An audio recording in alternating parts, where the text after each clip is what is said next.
Give me a fat Pete.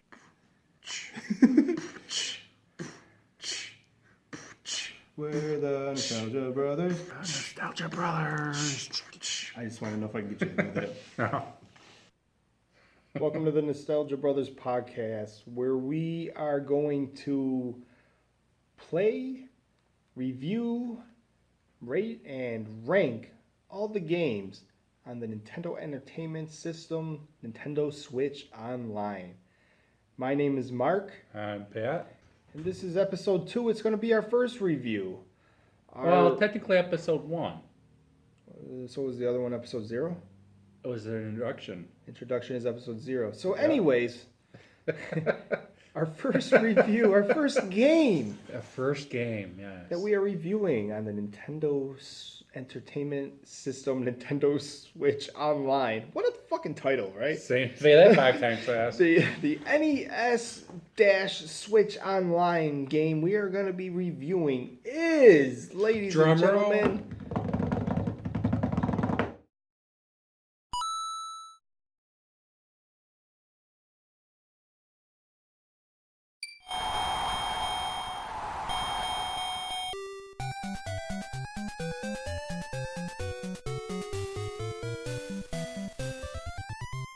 Punch Out.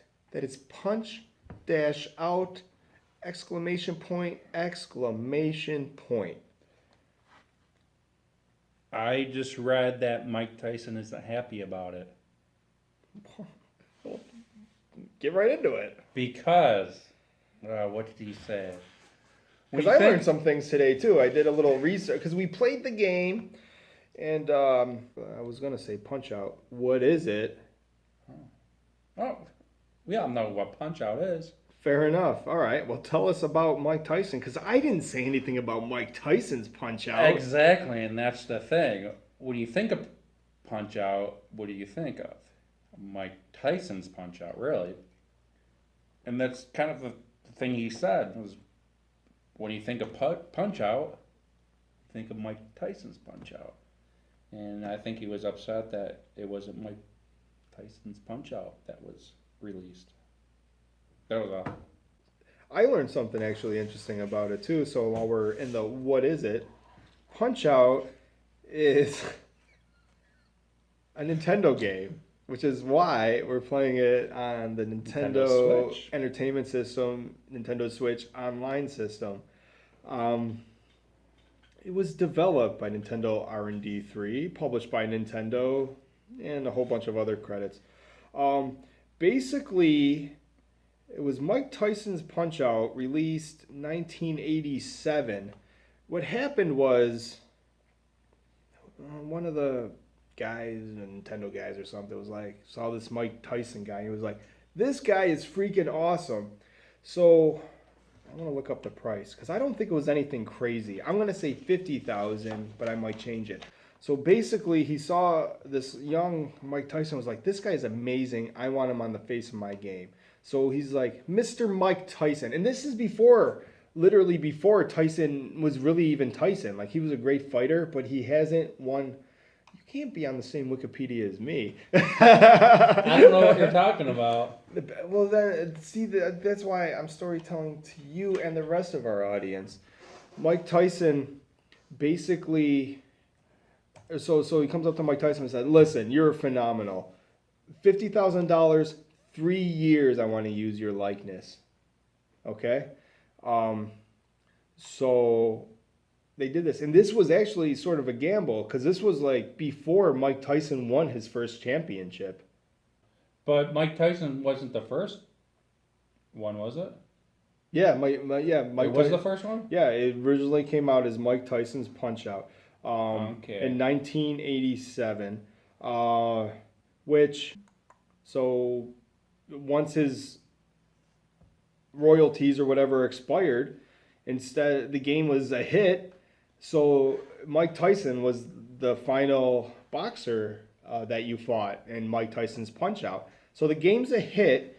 They run out. So in 1990, they run out of the royalties, and they're like, we don't need to pay you anymore. And now you're freaking famous and rich, and you're going to want a ton more money. So we're just gonna make our own game, call it Punch Out. We're gonna take you out, pretty much almost leave the same model. Call him Mr. Dream, I believe.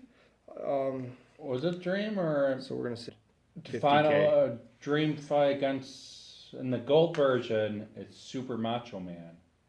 Super Macho Man is before the And final then- guy. Listen, man, 'Cause that's where was who did you say it was? Sandman? Mr. Dream? Mr. Dream? Mr. Dream. I thought it was opposite. Mike Tyson came afterwards. So that's interesting to know.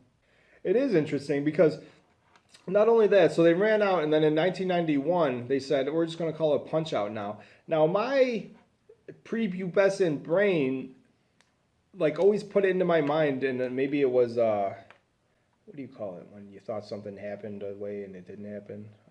What's that called? Like the Berenstein Bear thing. I don't know, but I know The Mandela effect. Oh, okay. Like, it's a Mandela effect. Like, I thought, like, my headcanon was always that they took Mike Tyson's name off because he ended up with those rape charges. But doing a little research, it sort of set my head straight. That wasn't until 1992. In 1991, Nintendo made Punch Out. So it had nothing to do with Mike Tyson being a crazy person, scumbag. It had to do with him being super famous and probably wanting more money.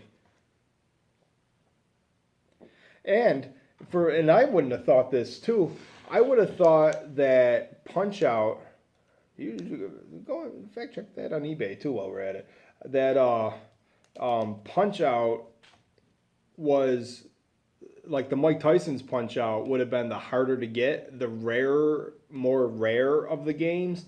But that's not the case, because for the first 3 years, that's all there was Mike Tyson's Punch Out. Now in 1991, at the end of the life of the NES, they re-released the game, which makes me think that Punch Out without Mike Tyson is actually probably, the original card's probably more expensive.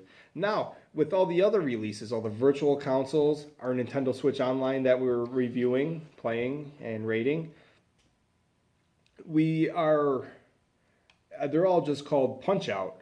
That's because they don't want to pay Mike Tyson anymore. So they own this game called Punch Out. Why put a crazy person's name who trains pigeons in the title when the game is just fine without it? What do we got for prices? Are they pretty close to the same? No, Mike Tyson's in the 20s. Well, Regular Punch Out is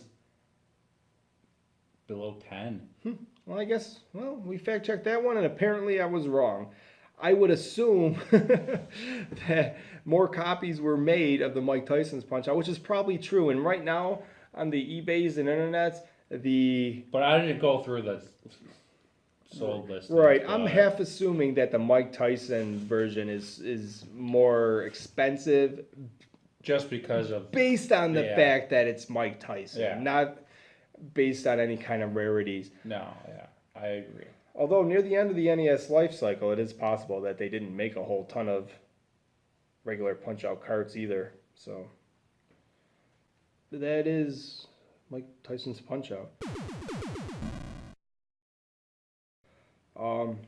As far as gameplay, it's a simple game. It's an adaptation of the arcade game Punch-Out. The director, producer, developer, or whoever of the arcade game was charged with making this into an NES game, and they couldn't, the power of an arcade, which is why we all loved arcades as children, was so much stronger than the NES machine. So they're basically like, how can we make this work? So if you do you remember the arcade where it was like the wireframe guy?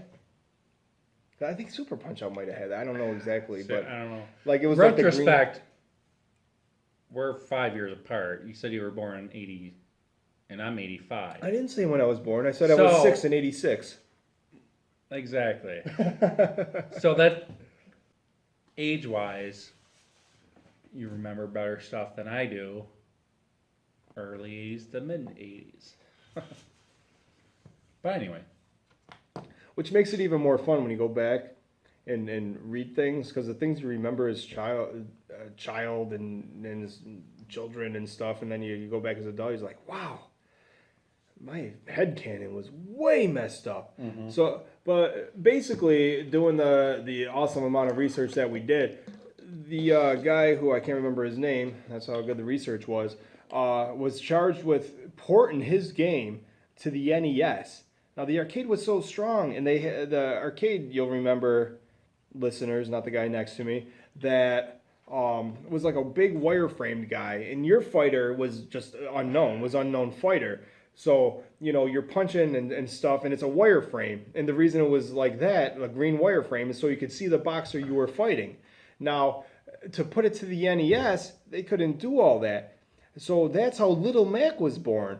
They decided, you know what, why don't we just make a tiny guy? That way you can still see the fighter with all the extra headspace that we had. See, I grew up in the arcade too, and I don't remember that. I'm not going to lie to you. I probably never seen a live Punch-Out in the arcade. Okay. That would have been a meme thing. Because I grew up in the arcade. Like, I went there all the time, so it's... Well, where else are you going to spend your allowance money? That's... Topps baseball cards with stale bubble gum in the arcade. Yeah. So they shrunk it down, and they made the game great. They turned it like everyone's gonna have theme music, and we're gonna have personalities, and they sort of turned this arcade classic into an NES classic just by, which is great about the old games, because they didn't have unlimited specs and all that RAM and power. They're like, how do we make this work? And how they made it work was gold. One of the best games ever made. On most best of lists, best of Nintendos, Punch-Out is always in the top 10. It's probably in my top 10. It could even be top 5. Even if you hear the music, when you hear the music, you smile. Oh, let me tell you something about the music. The theme song for Punch-Out, I couldn't believe this. I'm see if we can splice this in here. Was composed by some guy in sometime between 1953 and 56. Fact check, the guy's name is a name I'm gonna screw up. Malon Merrick. The theme was originally used for the radio program Gillette Cavalcade of Sports. So, as they did in Nintendo games, Earthbound, you would know, you stole all the Beatles songs and all that fun stuff. They just took it. Like, this is great. So, and it works. No one was paying attention to copyrights back then, because they were all the producers and stuff in Hollywood were like, what is this video game stuff, and who really cares? So we got this theme that I always thought they made. Turns out they just ripped from 50 years ago. And also prior to Tyson, it was featured in the 1980s film 1980 boxing film Raging Bull. So I'll try to put that in there. The original, and then in Raging Bull, which I'm sure we've all at least seen bits and pieces of, it was in there too. So, all right. You want to talk about the characters in Punch-Out? Sure, let's do this. All right. First, we have Glass Joe. One of my favorites. One of my favorites, because I played the Super Punch-Out. We played the Wii version a little bit, too. I was just about to say it. And isn't Glass Joe just in everything? And he just makes you feel so good about yourself. It's like, yeah. I can beat you. You give it to your kid. He can beat you. I really enjoyed the Wii version, though. Oh, that was something. This isn't the Wii podcast. No, I know. God damn, do I want to play that game again. I don't think I played it all the way through. Yeah, we'll have to put it up on the old big screen. Yeah. We have a 120-inch screen up here in the studio, so we might have to play that one day. Yeah,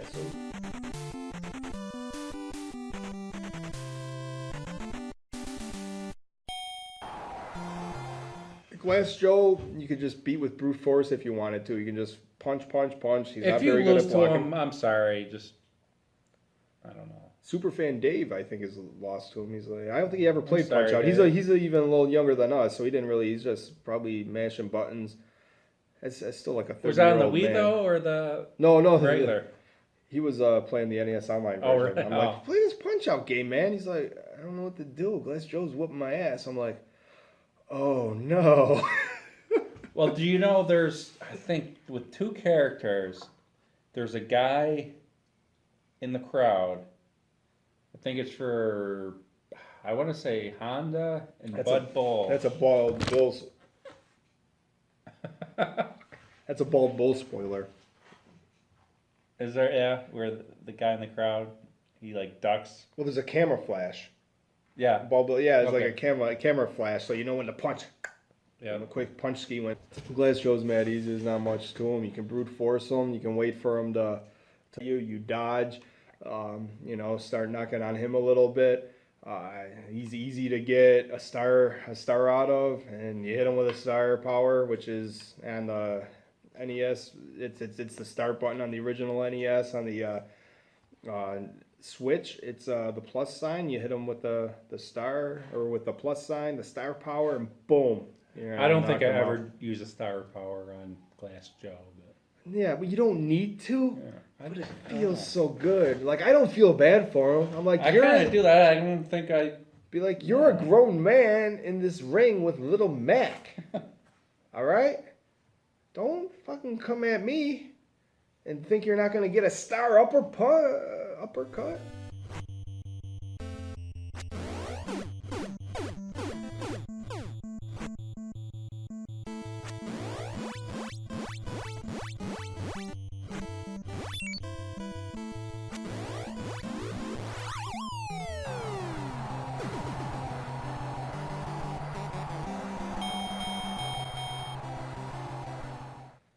Let's see, we got a little bit of time left. Let's just get through the minor circuit here. And then we'll put a pin in it, and we can finish it up. It might be up to a parter. Yeah, it could be. All right. Von Kaiser, ex-military officer from West Berlin, West Germany.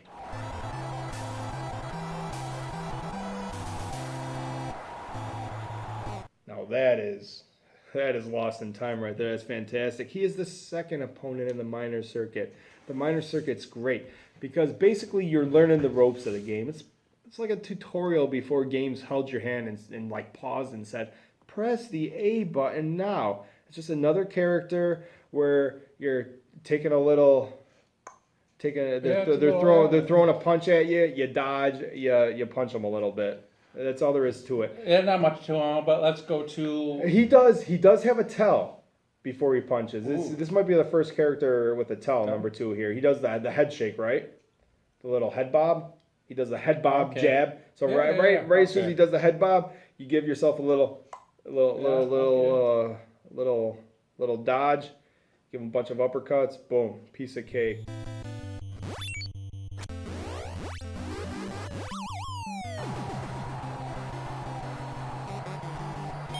And then we're going to end the minor circuit on Piston Honda. He's the champion of the minor. He's the minor champion.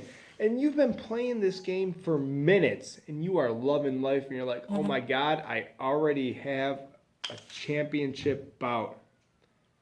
And you come to Piston, and he's huge. Oh, Piston Honda is huge. You're like, oh, you might peel a little bit when you first see him.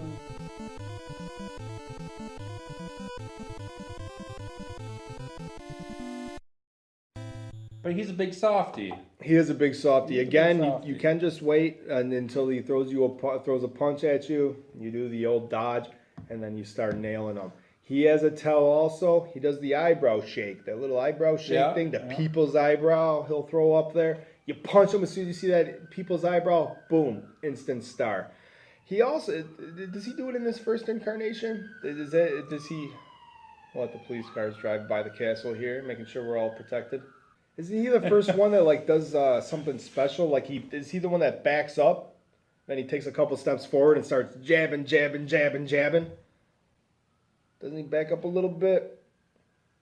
We can fact check that too. Yeah. A little jab. So anyways, Piston Honda, you can beat him too. Yeah, the kids can beat him. The minor circuit. Minor circuit is, yeah.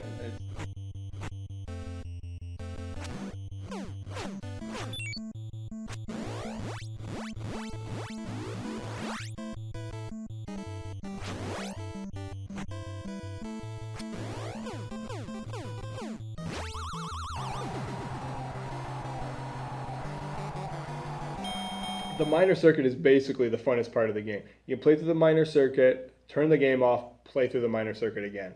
And on the Switch, it's amazing. It's the bathroom machine. You can run to the bathroom, play through the minor circuit, and be like, oh my god, this was amazing. You have a break at work, play through the minor circuit. This was amazing. I feel so fulfilled. I am the minor circuit champion, and now I'm going to run through the streets of New York. But what's even funner, I like, More is fun? yeah, Wait, it's the major circuit. the major circuit. I like the major circuit better than the minor circuit. We will get to the major circuit next week. Punch Out. Boom. On the Nintendo Entertainment System Switch Online. Stay tuned. Game over. Dun, dun, dun. You can support us on such sites as As well. you can follow us on Facebook using tinyurl.com/tnbfacebook.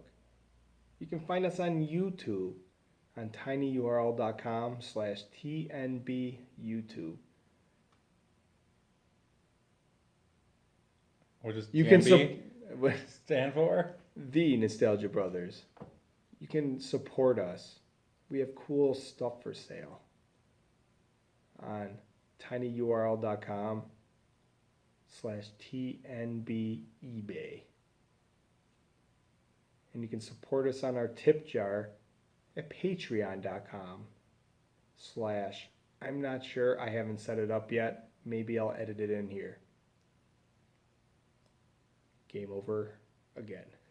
Dun, dun, dun.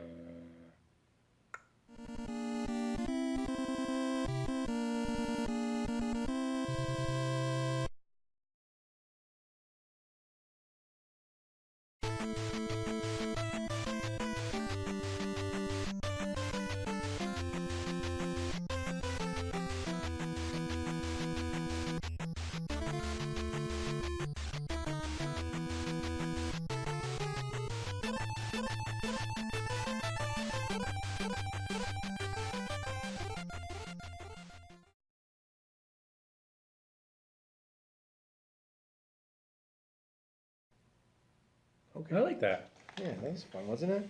Actually, yeah, I like the podcast.